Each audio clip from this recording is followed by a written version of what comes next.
welcome to the Putnam County Library for another Lunch and Learn.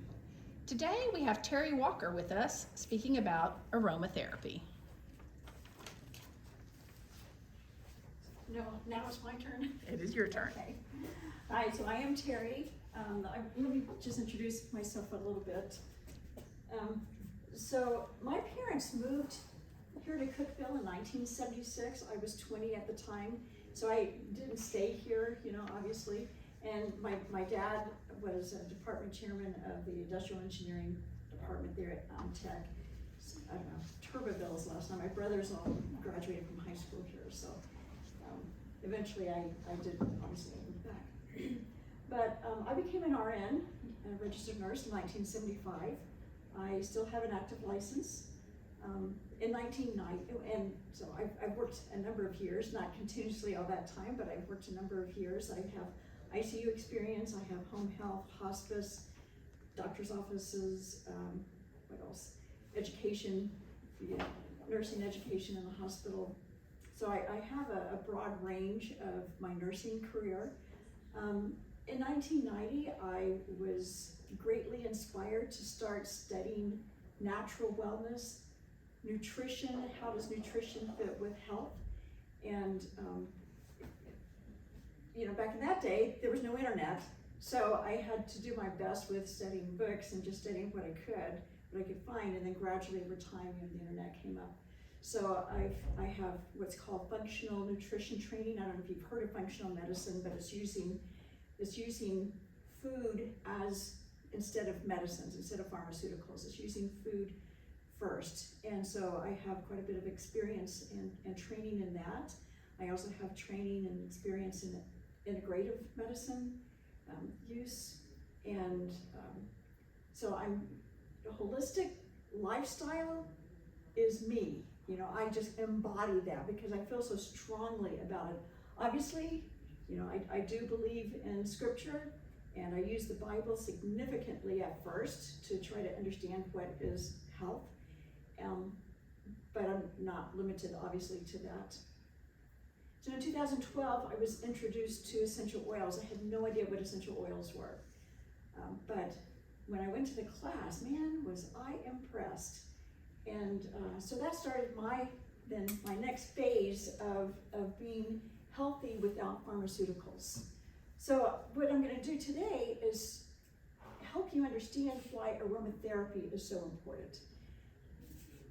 Our body's health is completely dependent, unless it's an accident, of course, but is completely dependent on what we put on our skin, what we inhale, and what we ingest. Just those three things. So I'm going to talk about what we inhale today. There are a lot of toxins in the air. There's a lot of toxins in just everything, foods, and if it comes in a box, typically there's toxins in there. And we inhale things, even if we say, well, I'm just putting it on my skin, well, there's fragrance, we're still inhaling things. And so, why is that important? I'm going to show you what we inhale. And I don't know, maybe later we can put that up, but I'm going to get a little bit closer. Obviously, when we inhale, it's going in the nose. In the nose, there are receptors that go directly to what's called the limbic system in the brain. Okay? So it is a direct connection. So here's a little picture of the nasal cavity. They look like little hairy things, but they capture the molecules of, whatever airborne it is, capture the molecules, and then it goes directly to this little point here, which takes it into the limbic system. Now the limbic system, I'll read to you here.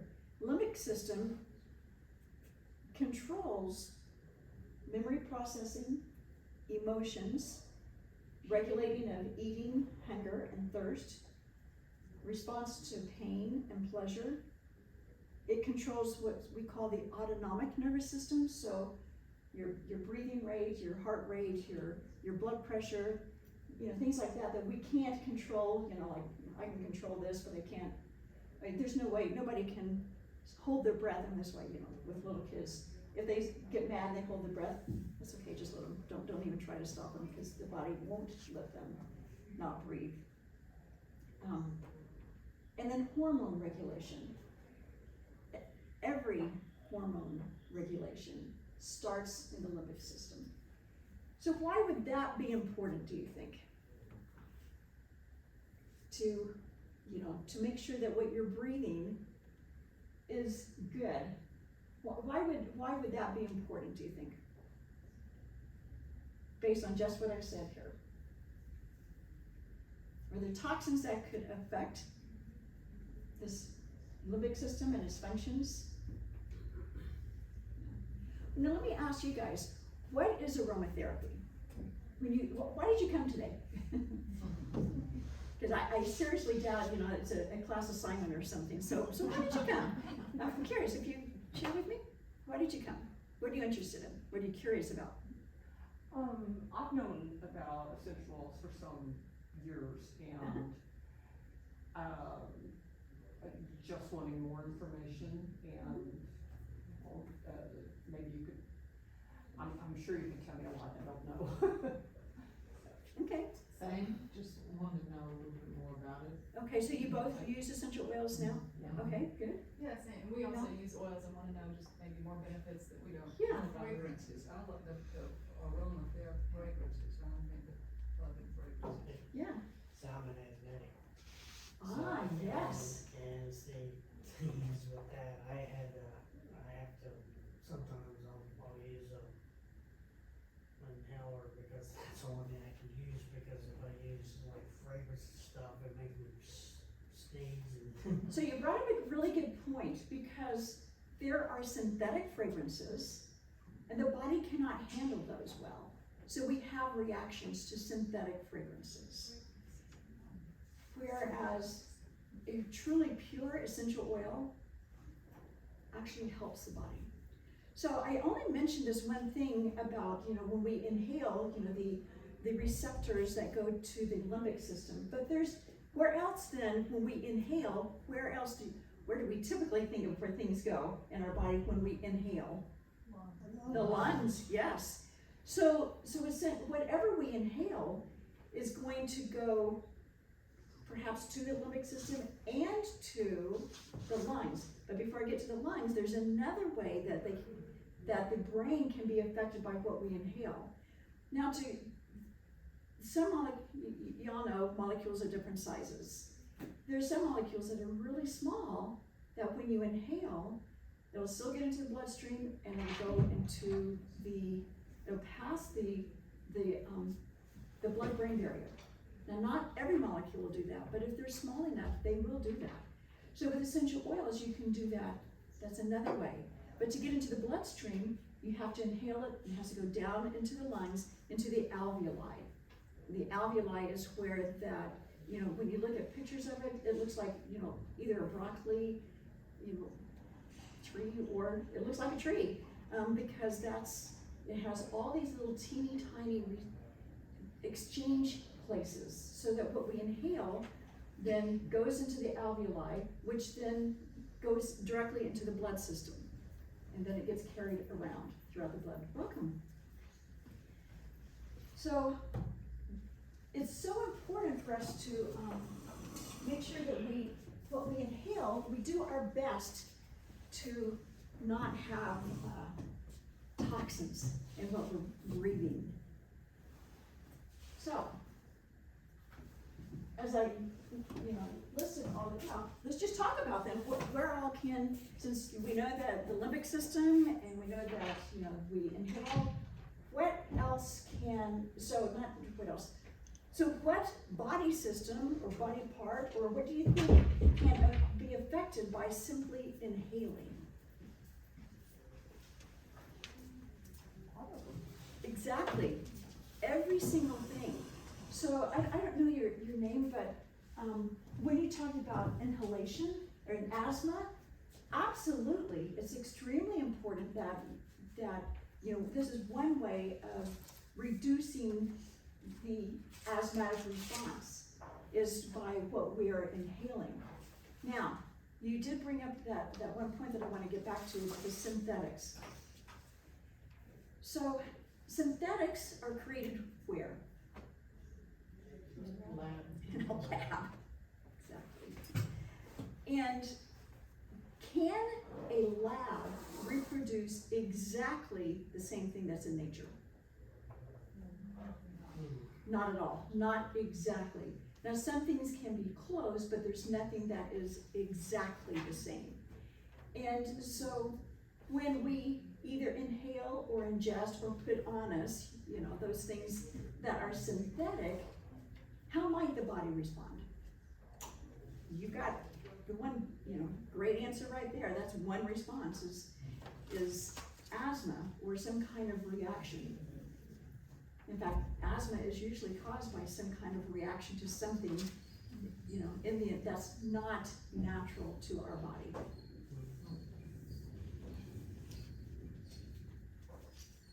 So, what do you do?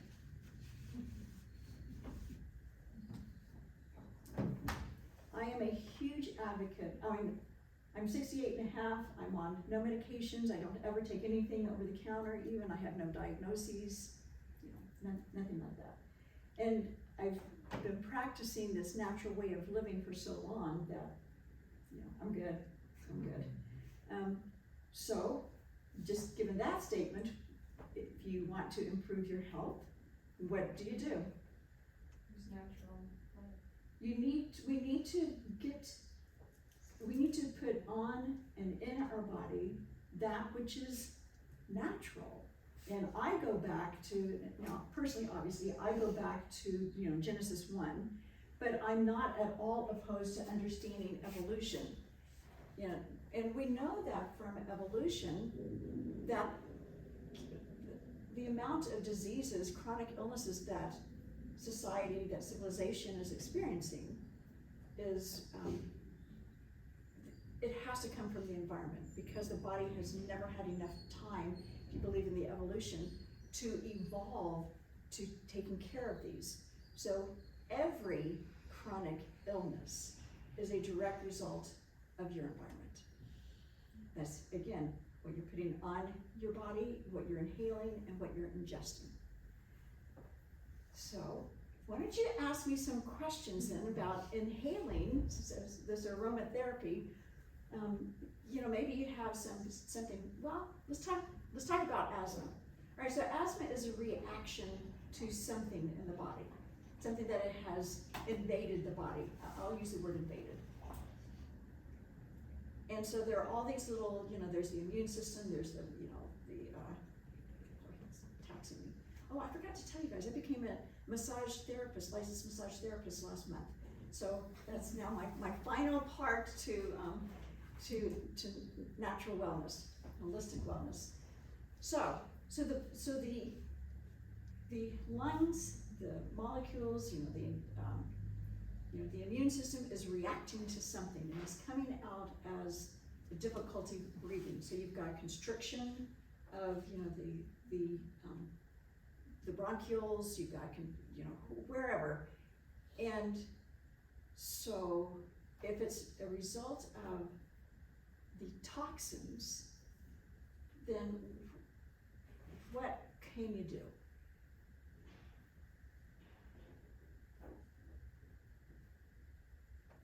And are you having any kind of a reaction in here now? No, but I'm told because I got diagnosed with it when I was in high school, and I have to use a med because of my allergies. Mm-hmm. Yeah, all this stuff that's in the air has caused a lot of this, and it's made me sick to where I couldn't be able to breathe. Yeah, so all of our allergies, again, is this exact same thing. We're inhaling, you know, again, I'll try to stick to aromatherapy, but we're inhaling those synthetic toxins. All toxins, well, not all toxins. All synthetics are toxic to some degree, okay? So we're inhaling those and the body is responding. So then what typically happens when you have an allergic reaction or you have allergies and you go to the doctor, what typically happens then? Well, let's load you up with some other synthetic, you know? Okay, yeah, that makes a lot of sense, doesn't it? Obviously there are times when that can help on an immediate basis. But for root cause, is that the answer to a root cause problem? No, not at all. So then what we need to do is try to remove those toxins from our home. So again, aromatherapy, I'm gonna stick with that. Fragrances. How can you feel with different fragrances? How do fragrances make you feel? Just give me some examples. I love fragrance. Why? Because I just don't know. That makes you feel It good. makes me feel good, yes. Okay, so I'm Yes. gonna go back Yes. to your limbic system. Yes. Yeah. So if a person is really sad, what could they do? Inhale something Smells good. that affects their limbic system, because this is emotions. A direct, the limbic system, that's where it's at, is the the feel good. You've got your hormones. Some of those hormones make you feel good too, right? Well, why not go to a natural, the way the body is designed already, why not let's use that to improve or to help the body instead of something synthetic? All right, now what about the immune system? Since aromatherapy can then go throughout the whole body, then let's talk about the immune system. So cold season. Okay, so cold season, we should be washing our hands all the time anyway. But what then about if you have a cold? I'll just start with a cold. Drippy nose and all that. What can you do? Eucalyptus. What was that? Eucalyptus. Okay, so again, there are essential oils that you can both put on, like dab or rub on, but you can also inhale. And if you put it right, yes. Yes, in my culture, when my mom, she got sick, and then she put all kind of the leaves, like Yes. the lemon leaves, the lemongrass, Yes. and all kind of give you the aroma. And then she put it into a big bowl and boiled it. Yep. Boiled it, and then she used a big blanket. Yes, and put, Cover it. absolutely, that's right. And- And let the steam, and so the steam is gonna help carry some of those molecules. And again, it's gonna go deep into the lungs, where then it will get dispersed again throughout the body. I love essential oils because the body uses them the way it needs. So I didn't bring, believe me, I didn't bring my stash of essential oils, but so yeah, that's a great example. Essential oils are made up of different sizes. We don't even know how many constituents make up an essential oil. Let's say, for example, peppermint, just peppermint alone. We don't know how many different types of molecules are in peppermint. They all have chemical names like terpenes, and if you've been studying essential oils, I'm sure you've probably heard of that. But there's so many different kinds, we don't know exactly how many. So what pharmaceutical industry does, because obviously peppermint has always worked wonderful things for people, headaches, hormones, they're just coughing, sneezing, there are a lot of things, allergies. Peppermint can do a ton of different things. So with medicine, pharmaceuticals, they say, because they can only make like one pill for one kind of symptom, usually. And the body, pharmaceuticals are like I call them bullies, because they go in and they force the body to function in a certain way. Essential oils, on the other hand, don't do that. They go in, they're dispersed with the different sized molecules, they're gonna go different places, and then the body's going to use those essential oils the way it needs. Which is why then, peppermint, or I have a friend, I'll tell you something about lavender. No, I probably can't, I'm sorry. The FDA does not like us talking about what essential oils can do to certain diseases or diagnoses. So I have to be very, especially since I'm being recorded, I can't do it. But, so the effect on the limbic system here. So you've got your emotions, your hormones, blood pressure. So you can take something like lavender. Everybody knows, I mean, lavender, France has been known for lavender for, what, 1,000 years or so. So we know that they've always used lavender for relaxing. However you want to, for whatever purpose you're using, lavender. But we also know that because you're relaxed, your blood pressure improves. So that's just another way of how, one particular, I'm gonna keep saying essential oil, will work. Now, the process of getting essential oils is a little bit different. I mean, obviously, boiling the leaves and the branches or twigs and, all of that certainly is going to give wonderful help. But the distillation process that brings out all the different kinds of molecules into the essential oil, which is then why essential oils have a much broader ability to help the body. So let's take cinnamon, all right? So cinnamon, I'm sure you've all cooked with cinnamon, ground cinnamon, okay? That's great. But is it the same, will it have the same effect as the essential oil cinnamon? No, not at all. And the reason is because, well, to create the ground, you have to dehydrate the plant, and then you grind it up. With essential oils, it's distilled. There's pressure, so steam is created, and so in the process of creating, distilling the essential oil, much more, nothing is lost in evaporation. It is all encapsulated in the liquid that comes from the distillation. So cinnamon has been known for thousands of years to help with diabetes, for example. I don't know why or how it works, but anyway, it's been known for that. And how would you use that? How to use that with diabetes? Oh, I would be, Was it rubbing or? it's cinnamon and really hot, I would not rub it on.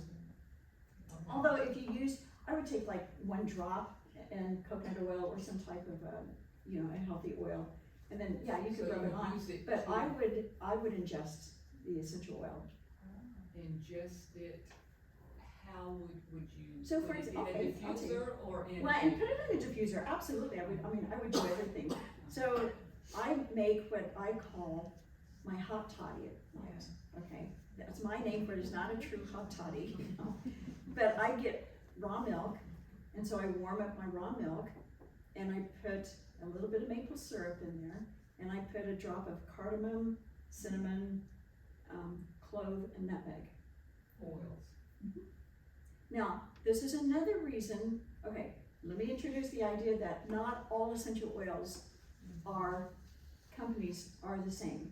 Now, I have chosen one, the only one that I will use for a particular reason, or for several reasons, but it is something that you really, really need to understand, that when you're purchasing essential oils, you've got to know how those plants are grown. You have to know how the distillation is, all of this. So, fragrances, even a fragrance from an essential oil can elicit an allergic reaction if it is not a pure, and I mean truly pure essential oil. So, this is a funny kind of fact. Lavender, in France, they've got, it's not a regulated business, but they have organizations that test, the lavender oils. They know from all the different lavender farms in France, especially in Provence, where most of the lavender is grown, they know how much lavender is grown.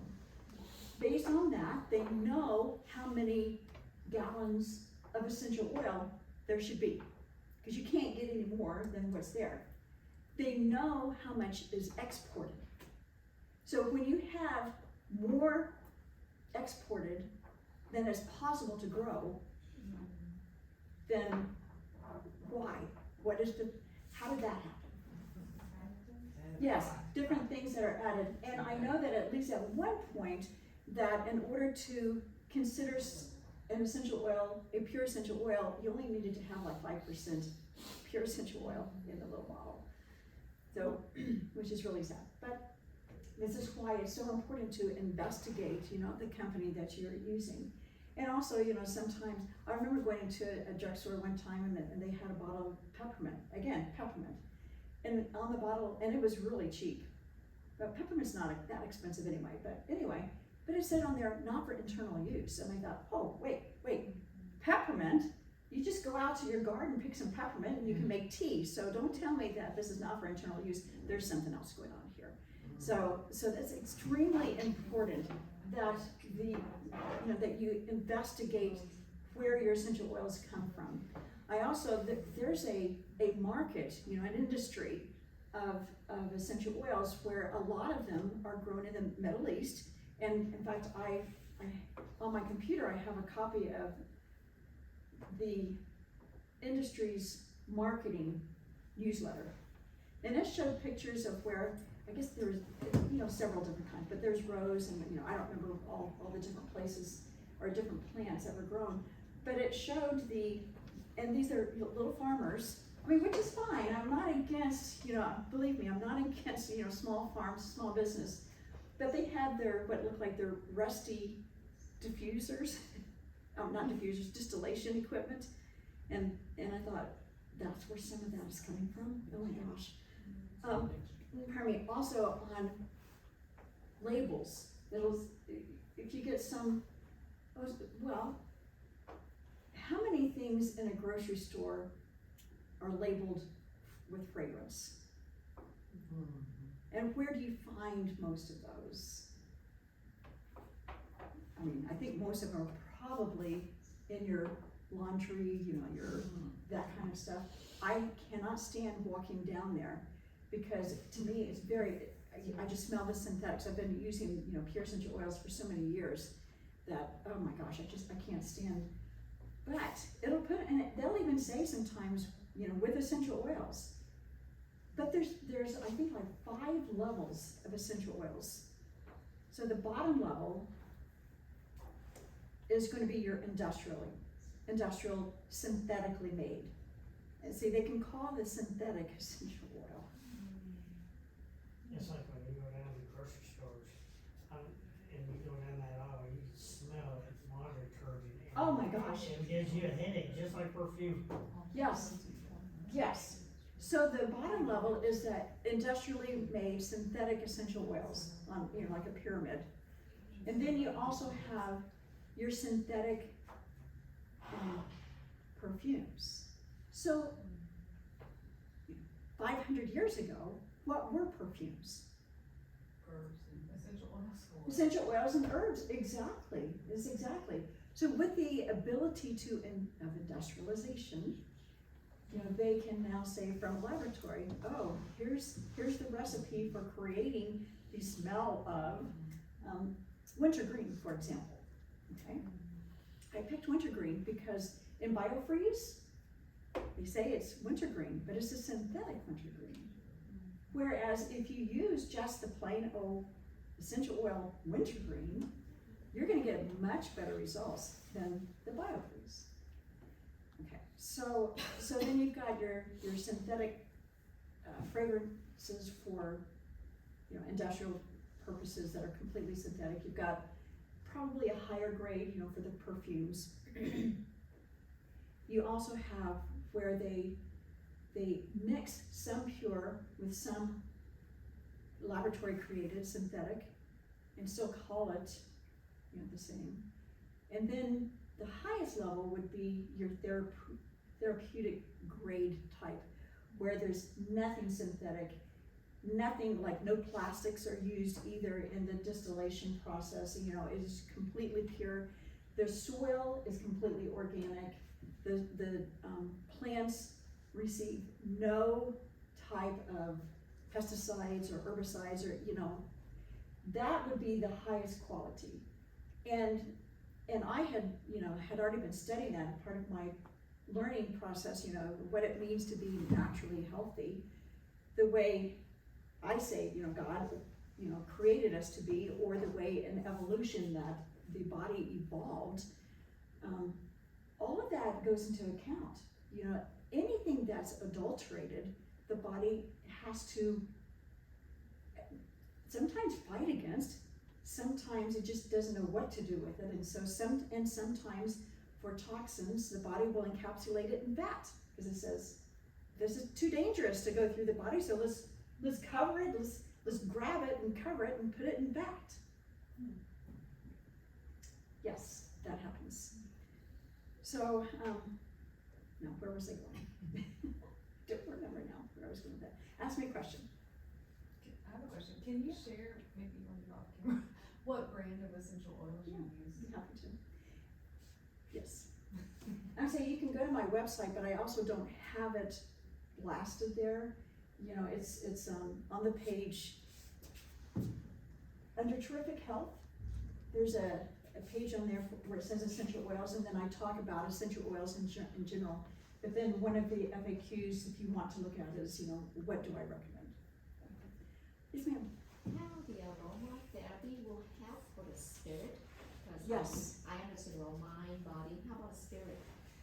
So, and that's a very good question. Again, for thousands of years, essential oils, fragrance, has been used to help with, I'll go to frankincense, because frankincense, I know in the Bible, and I know in some of the other ancient, probably Egypt, I'm sure Egypt, where it was used to help, they felt like it helped to connect with a higher source. So you would use and in the Bible, in Exodus chapter 30, I'm pretty sure there's 2 recipes in there. One is for anointing the actual items in the like the Holy of Holies, you know, the candelabra, the Ark of the Covenant, you know, to actually anoint those things. And then there was a separate recipe to anoint the priests. And I'll tell you the book that really I think discusses this extremely well is called The Healing Oils of the Bible by David Stewart. It's an older book. I know it's still in production or in print, so you know you can go to Amazon and you can find it there. But he talks quite a bit about the oils that were used in that recipe and how they affect the body, including spirit. You know, I know that ancient Egypt used frankincense a lot to try to connect with, or they felt that it helped influence the connection to the spirit. Okay, let's think it like in a simple way. The spirit, as I understand, is about like when we're happy, like we have a good spirit, then we can connect well with the people around. We spread the happiness, the smile. So, so when we're happy, like there's some fragrance, make we feel happy, and then with that happiness, we can spread around to the other people, and that is just that what I understand. I just don't know about the spirit. Well, I mean, that's fine, and I completely agree with you, and I think, you know, emotions and spirit would go together. You know, if you're emotionally happy, healthy, then obviously you're going to have a good influence on other people, and the essential oils, just by inhaling, they can help with that. I guess. I do have a couple of books here if you guys want to, you know, to borrow, you can flip through, and because they'll talk about that also. But absolutely.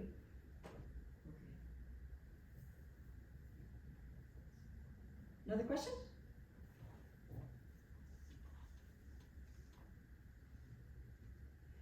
So if you want me to later, or you can look in one of the books specifically for respirations and for asthma, because those books, if they're not published by an essential oil company, they will talk about, there's a, like an index in the back, you can look up what it says for asthma.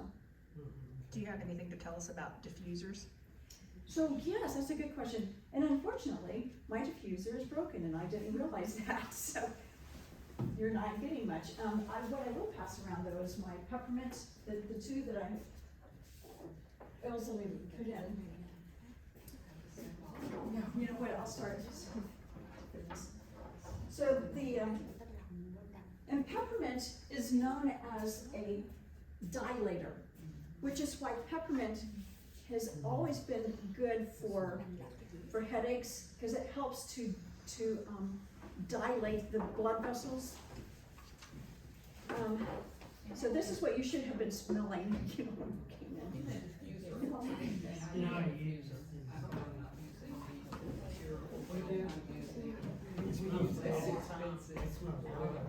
And that's part of the reason we can get into real essential oils, we can use, like you said, with bringing in from France.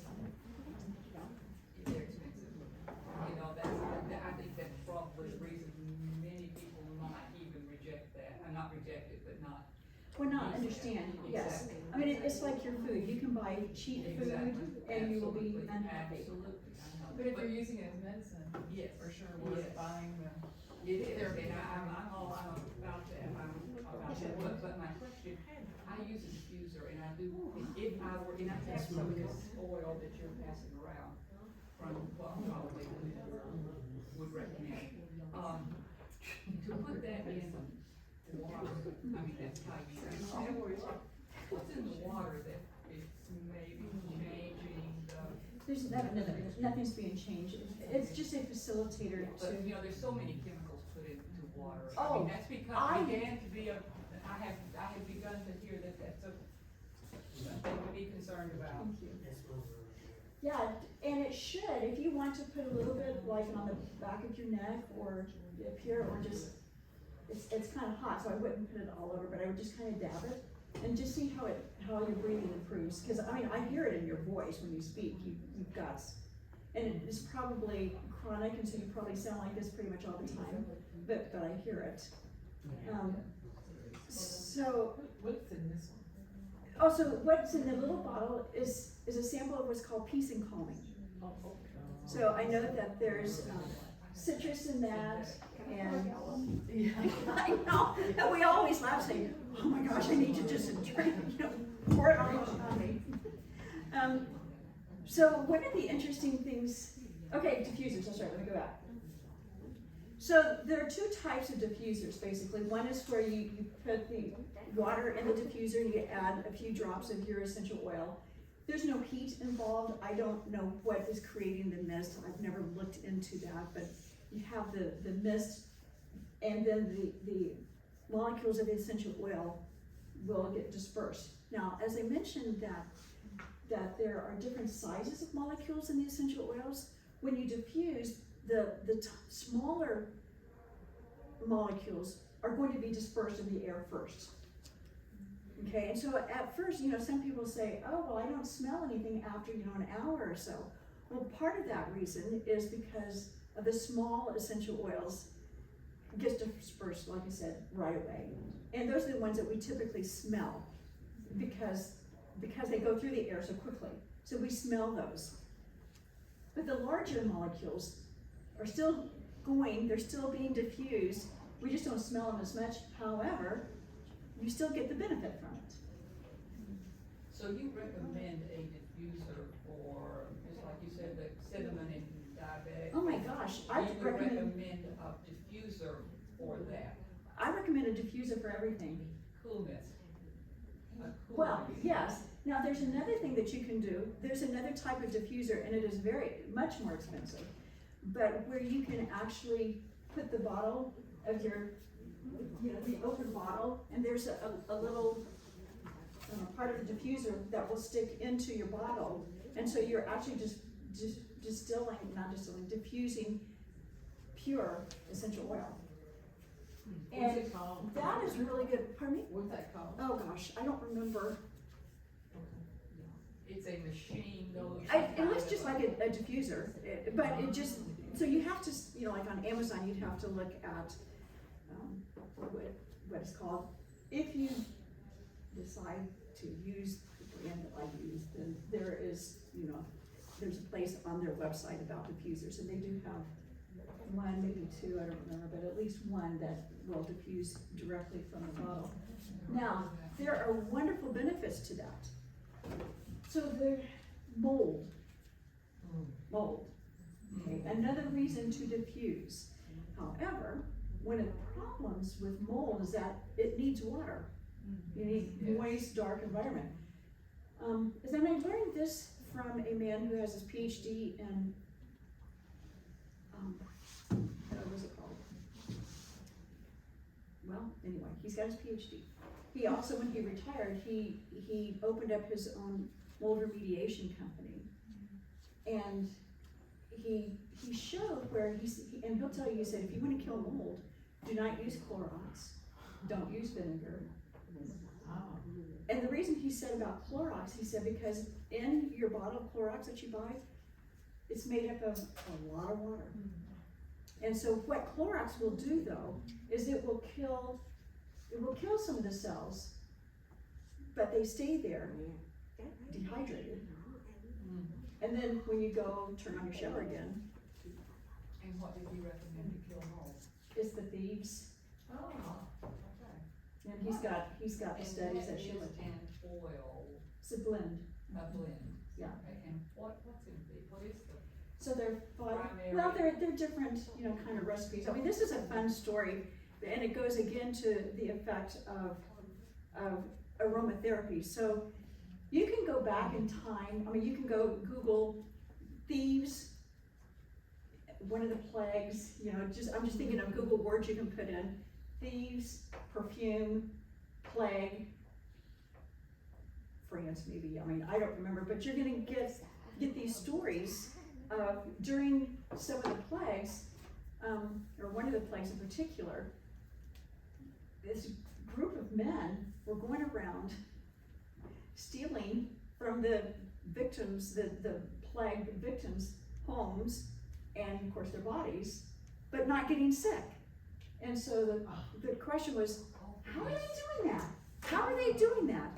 And so finally they were caught, and it turned out they were perfumers. And again, remember, back 500 years ago or so, perfumers, what were they using for their perfume to work with? And it was the plants, and they would distill back then. They had the ability to distill. So they figured out what was a good combination of essential oils to use. They put it in the cloth and then made the mask. And they never got sick. So that's why it's called thieves. Why have people not figured that out? Why have that not been, why don't we know that? Because the pharmaceutical industry Yeah, I know, I know. cannot patent a plant, So they don't. and they're they not right, cannot, they're not it's interested. impossible to recreate a plant in the laboratory, okay? So So, is thieves a proprietary blend to one company, or are there? no, I didn't you're gonna find that, and that's what I was gonna say, you can find several different recipes, but what Dr. Close used was the blend from the company that I Yeah, use. that's the only one I've ever heard of, I didn't know. Yeah, you can find other recipes online. Interesting. Yeah. So Dr. Close said to kill mold, you have to distill, you know, why do they both start with D? You have to diffuse the pure oil blend, Not with water. not with water. Ah, Yeah. okay. And then the other thing he said is to use, the same company has what's called Thieves Household Cleaner, and it's a concentrate. And he said, use that, don't add water to it, use it straight For mold. for mold, yeah. And it will get rid of mold That's and what he's- prevent mold? Yep, and he's got proof. Again, you can do a Google search for Dr. Close and mold and thieves. Just use those words and you'll find him. Now, he is no longer working, but his website pardon me, is that How you spell his name? close, like close the door. Oh. Let's see, so, what other questions? Yes, ma'am. So I have heard that the best way to use it topically is on the bottom of your feet, is that true? That is one way, it is not necessarily the best way. Okay. Okay, so one of the things with the bottom of the feet and also the fatty tissues in the breast is that it will act like an extended release aspect, because the body will kind of absorb it, but it will release, like the bottom of the feet will absorb the oil and the molecules, and then gradually it gets sent through the body, so it's like an extended release. I think, when you said rub in the feet, right? Yes, the bottom of the feet. That what we believe, like, more, right here, you said like, Yes, reflexology. and Yes. the Asian, they believe there's a lot of, key, in Yes, the the foot. nerve endings, So yeah. when you do massage it, will Yes, help the organ, the Yes. body. yes, exactly right. In fact, so the raindrop therapy, you've got a brochure on that, although I don't think I got it back to you guys yet. Part of the raindrop therapy is we start off on the feet by using the essential oils, certain essential oils, and applying them to the bottom of the feet, absolutely. But it's not necessarily the best way to absorb. It's a good way, but and for children, it's a wonderful way, because, who doesn't like having the bottom of their feet, massaged? You want to get your kids to go to sleep, relax, yeah, let's put a little bit of, one of the good, even joy or something, on the bottom of the feet, the lavender or whatever, and it will help them. Okay. But your thin-skinned areas are also really, really good for absorbing. So our thin skin would be like the inner thighs, the lower belly, our arms right here.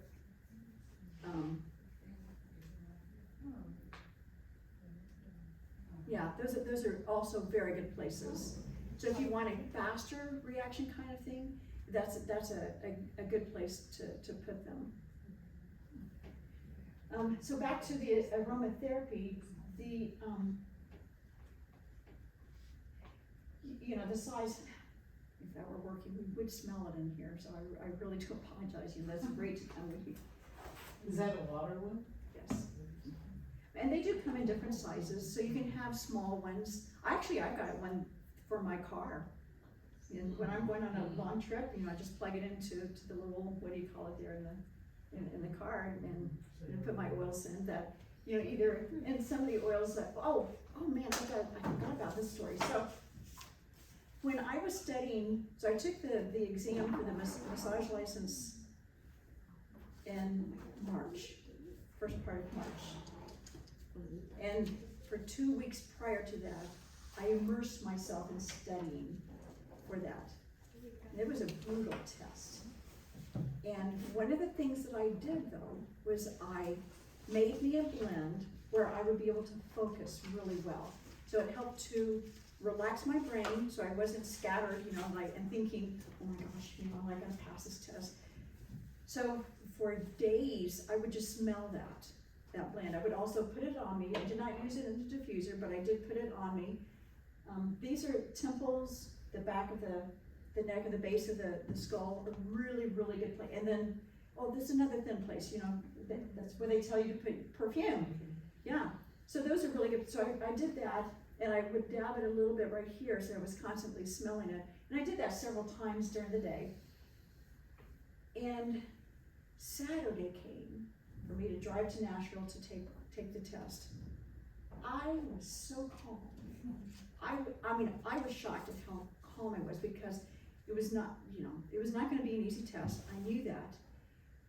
I was concerned that I might not pass. That certainly was a possibility, a very big possibility, but I was not anxious at all. I was completely loose, and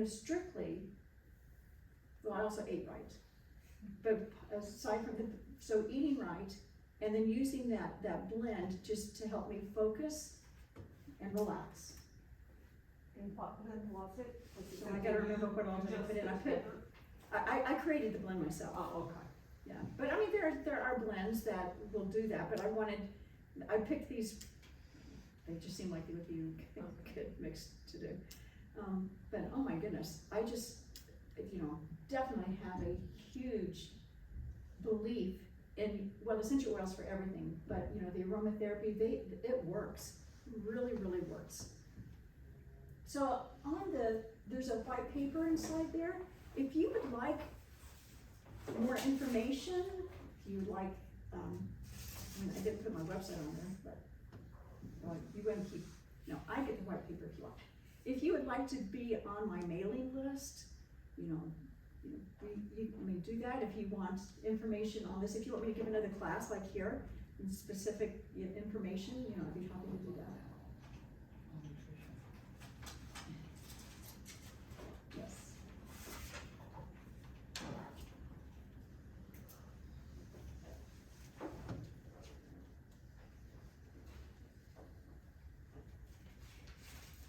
What does, Oh, Zytoscan.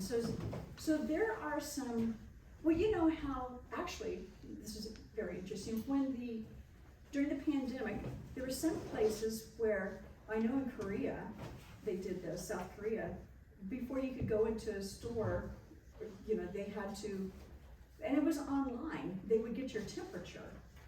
So that's using a scan to get a bodily kind of function. So Zytoscan is a method that I use to help people to help understand what their body needs, what their body is telling them that they need, and then there are recommendations that I will give for that. And I do offer that. Actually, I can't remember. We just my web designer and we just redid my website, so I'm sorry. I don't remember, but ZYTO. So it is under services, work with me, under that, I've got it listed there.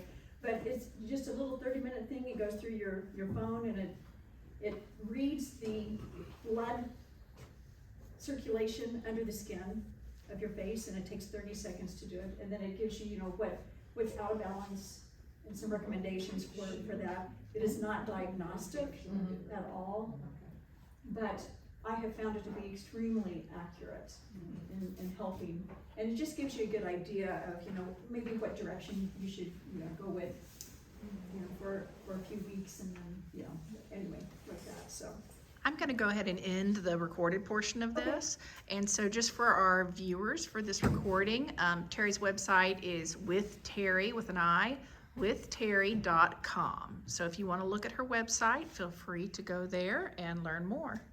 And thank you for being with us.